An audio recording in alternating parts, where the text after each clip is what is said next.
Put simply, hereditary angioedema, or HAE, is a rare genetic condition causing recurrent episodes of swelling in various parts of the body, often the hands, feet, face, or throat due to a deficiency or dysfunction of the C1 inhibitor protein. HAE affects between 1 in 10,000 to 1 in 50,000 people worldwide, which translates to approximately 0.002% to 0.01% of the global population. HAE usually runs in families, as it's typically inherited in an autosomal dominant pattern, meaning that if one parent has HAE, there's a 50% chance that their child will inherit the condition. There are three main types of HAE, and each is a little bit different. Type 1 is the most common. Among those diagnosed with HAE, about 80% to 85% have type 1. People with type 1 don't have enough of a protein in their blood called the C1 inhibitor, which normally helps control swelling. Think of this protein like a guard that keeps your body's swelling response in check. Without enough guards, swelling can get out of control. Type 2 HAE happens when the C1 inhibitor protein is there, but it doesn't work properly, like having a guard who's present but unable to do their job effectively. Among those diagnosed with HAE, about 15 to 20% have type 2 HAE. Type 3, also known as HAE with normal C1 inhibitor, is a little different and less understood. In fact, it is considered extremely rare. Due to its rarity and the absence of comprehensive data, the exact prevalence of HAE type 3 remains unclear. In this type, the C1 inhibitor protein is normal, but changes in other genes cause swelling. It's often linked to hormones, specifically estrogen, and mainly affects women, especially during times like pregnancy, birth control use, or menopause. Swelling episodes can start after stress, small injuries, surgery, changes in hormones, or even for no obvious reason. Knowing what triggers these episodes helps people manage their condition better. Living with HAE can be challenging. Episodes of swelling can be painful, unpredictable, and disruptive to daily life. It often impacts work, school, and social activities and can cause significant emotional stress. Although there isn't a cure for HAE right now, treatments and supportive community mean people with HAE can still lead active, full lives.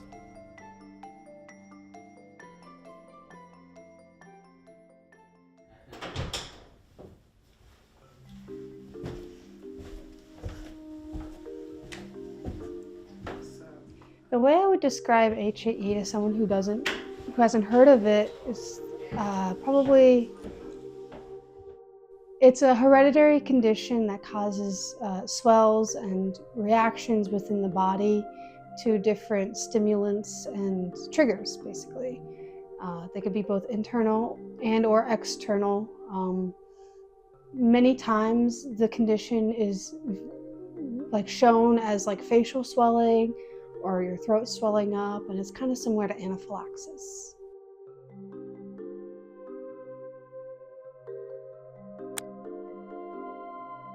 Hi, my name is Leah Sirota. Hi, I'm Natalie Sirota, and Leah is my daughter. And she's my mom. So I first heard about angioedema when my oldest daughter had an allergic reaction as a child. But that was allergic angioedema. When Leah was first diagnosed with hereditary angioedema, I was like, but this isn't an allergy, so I don't really understand it. So I had to educate myself, and frankly, the doctors weren't that helpful. So it was doing research on my own and finding out about it. When I first looked it up on the internet, it didn't. All the pictures of angioedema were external swelling, and Leah didn't have that. So I was very confused as to how they could have diagnosed her with this when she didn't look like the stereotypical hereditary angioedema patient. Come to find out, if you've met one person with hereditary angioedema, you've met one person with hereditary angioedema. Everyone is different. Everyone's symptoms are different. Since Leah was diagnosed, my son and I have both been diagnosed, and we have different types of hereditary angioedema. So everyone is different and every symptom is different. For me, a typical day looks like waking up and kind of gauging how I'm feeling for the day, because every night I go to bed not knowing how I'm going to feel. Just kind of giving myself some time in the morning to just make sure that I'm feeling okay, that I am going to be able to do the activities that I have to do that day. And even if I'm not feeling well, pushing through those activities anyway. The way I prepare for swelling episodes, if I'm concerned that there is a swell coming on, is using my rescue medication. And sometimes I will take Benadryl, sometimes I don't. It depends on how severe the swell is. If it's really mild, generally I just rest and maybe drink a lot of water and go to bed, and that's it. If it's more severe, I'll take my rescue medication. It's the medication that I first started on, like the very first medication I ever took for HAE, but it's an IV medication. So my dad had to learn how to tap a vein. Yeah. And when you're having a swell, for me, my veins swell, and so it gets very difficult to tap the vein, and it can get very stressful. But it's still the only medication that I've tried, and it's worked for rescue. Obviously, the med that I take every day, just preventative, is a pill. But I completely missed out on my first year of high school. I just had to retake my entire freshman year of high school because I couldn't do it the first year. I've been homeschooled, but I've been trying, during high school, trying to get into like classrooms and stuff. For the longest time, I've always wanted to go into the medical field, even before I was diagnosed with anything crazy, just since I was like a kid. Like when I was like 7, I bought myself Grey's Anatomy, like the textbook.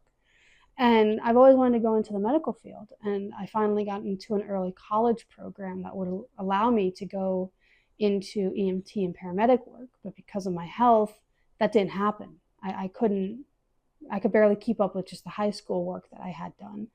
And so it's prevented me from being able to go into the medical field. I feel like if I wasn't sick, I would be in the medical field right now doing what I love, but I'm not. I don't talk about my health, generally speaking, unless it absolutely needs to be brought up. And even then, it's pretty convoluted because I don't feel comfortable talking about my health because they generally won't understand regardless. Hereditary angioedema is not the only health issue I deal with. I also deal with neurodivergency. And with neurodivergency, they also don't understand. And so the only times I really discuss anything with my employers, now that I'm out of school, is I have a condition that affects me and prevents me from doing whatever they're asking me to do, or I'm out because I'm sick and I had to get a doctor's note. This is the only time I really ever talk about my health because they're just not going to understand. And certainly don't talk about it with friends. I just don't talk about it. There's no reason to. So, I think the two conditions that really kind of intermingle with each other is mast cell activation syndrome and hereditary angioedema.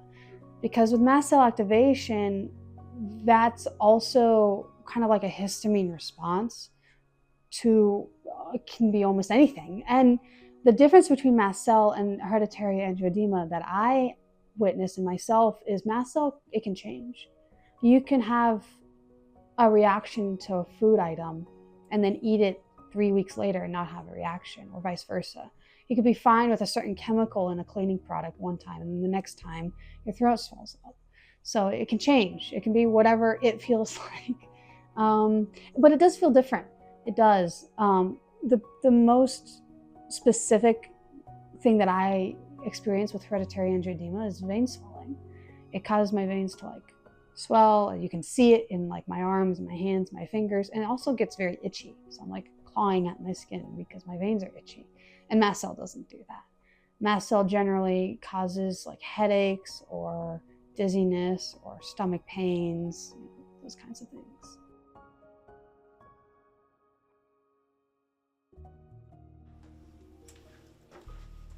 It was about 10 years ago when I first noticed symptoms with Leia, and they were symptoms that weren't going away.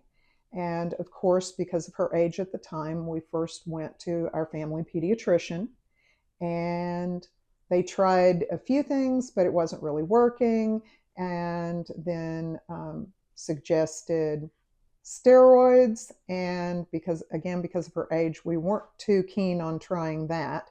So we started looking into specialists and went to, oh my, probably 40 or 50 different specialists, some that we were able to get covered with insurance, many that we were not, because we were just trying to find a solution. And it took about 4 years before we found an immunologist that said, I think I know what's going on with her. We're going to do a few more tests, and then we're going to try a medication. And within the first month of her hereditary angioedema medication, she was feeling so much better. We were like, finally, there's an answer. I find that people often misunderstand the severity of HAE. To this day, we have family members that think, oh, she's allergic to something. And why doesn't she just avoid whatever she's allergic to, whether it's a food or an environmental stimulus or whatever? And HAE is not an allergic reaction. It is a chemical reaction in the body, and the stimulus can vary from one day to the next. You know, what is going on with your body. You know, if you've been exposed to some environmental stimulus, it could be something in the air, it could be a chemical that you encounter, a carpet cleaner at work, it could be anything that your body is reacting to, and it's almost impossible to figure out what is causing it. Thus, you know that you're having a reaction, so therefore having a medication for it, whether it's an acute medication or a preventative medication, it's very important to have a diagnosis and have proper medical treatment. So her pediatrician initially did take her symptoms seriously, but he knew that it was beyond his scope, and thus we went to visit numerous specialists, many of which were like, I don't think this is anything, we're not going to help you.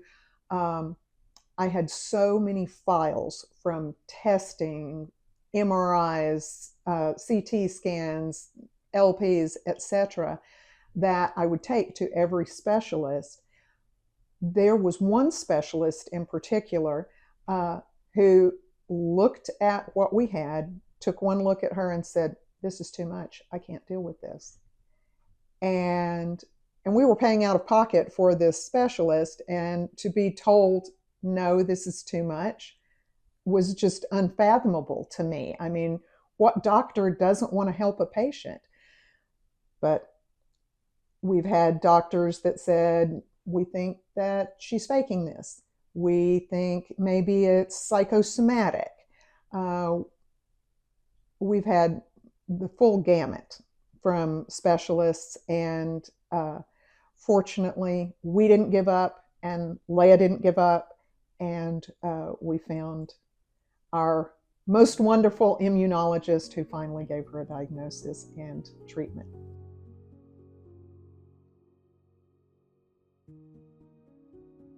Someone suggested to me, you know, why don't you go to a support group? And I had one for a while. I was like, what kind of support group? Because I know that there are support groups for moms like that are dealing with their children having cancer or something.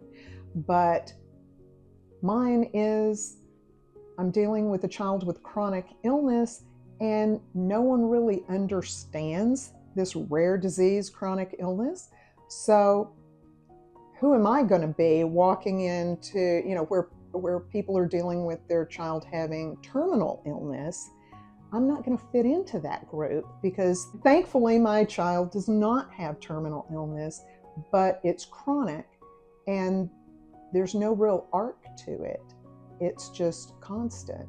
So I didn't feel like I really fit in with a support group for parents with terminally ill children, or children that had, you know, emotional problems or social, you know, needed social support or whatever. So it was really difficult. I felt very isolated and without much support system. Also, um, we lost a lot of friends and community support because people kept asking, so has she gotten a diagnosis yet? So have they figured out what's wrong with her? Is there anything really wrong with her? Maybe she's faking it.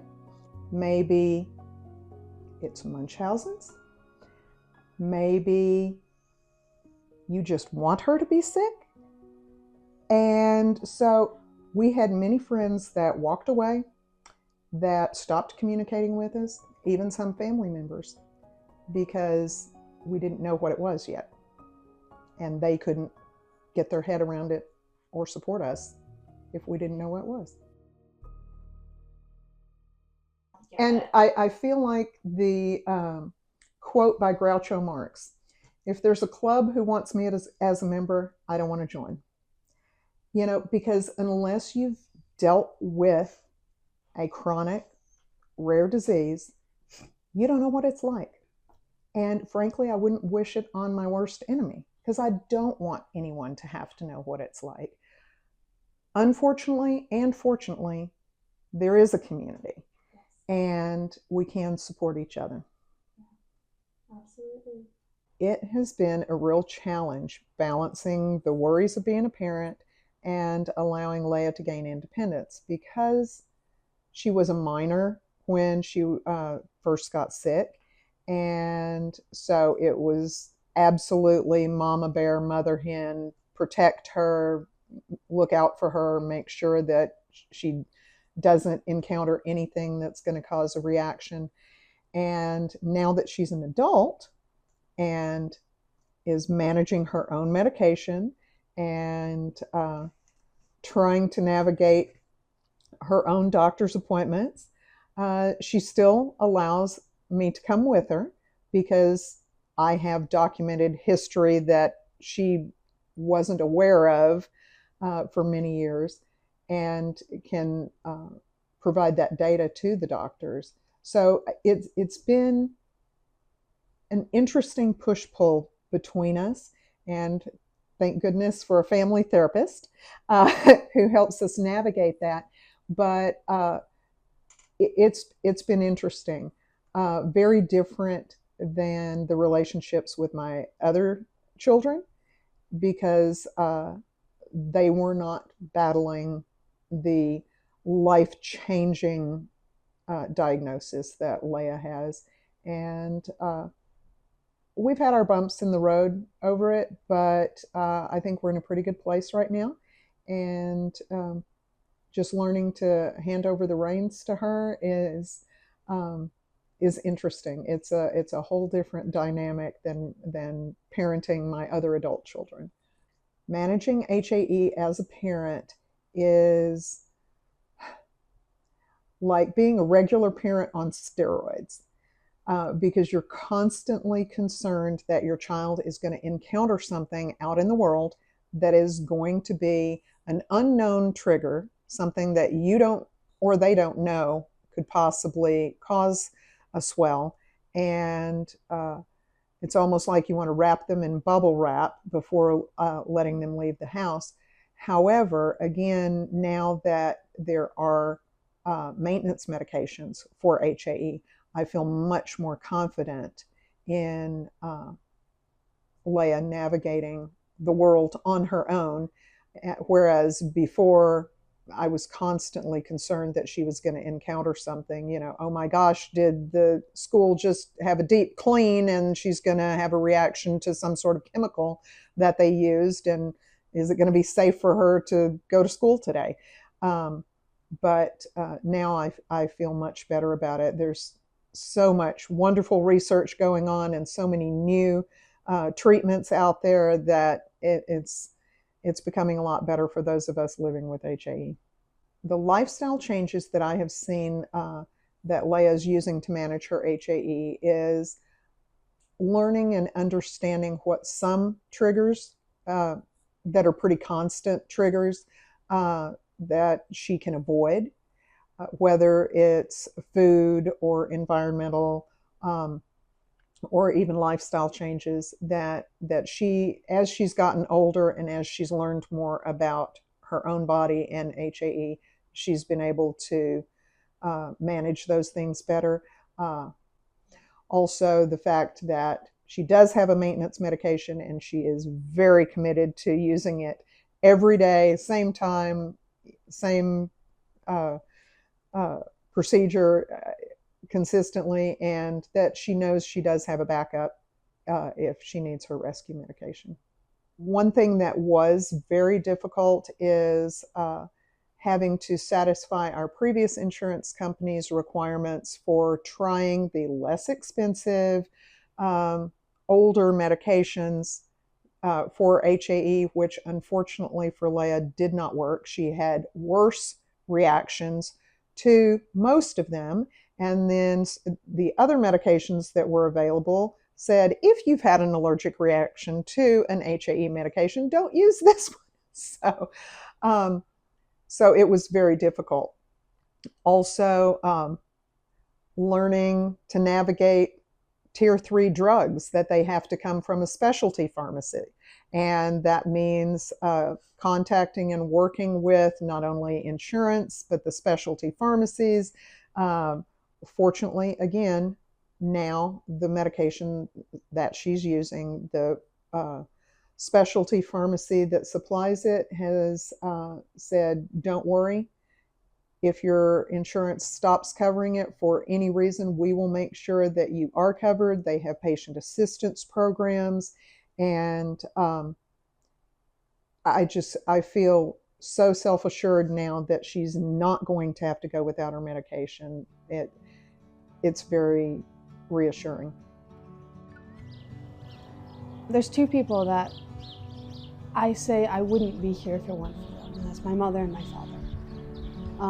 They advocated for me when no one else would, and no one else could, when I couldn't advocate for myself, and I owe everything to them. Leah is very courageous. She is tenacious, and she's great at self-advocacy. Describing my mom in 3 words, she is incredibly strong. She is very perseverant, and she's absolutely gorgeous. If I could go back in time and tell myself when Leah was first diagnosed, I would tell myself, you're stronger than you think, and you've got this. I think everything happens for a reason, and even though this is going to be a difficult path and you're going to be tested, you're going to learn things about yourself and your daughter and your family that you never realized. And you're going to get through this. It's going to get better. And hang in there. You've got this. That was a great way to wrap it up. Great way to wrap it up. I love you so much. Yeah.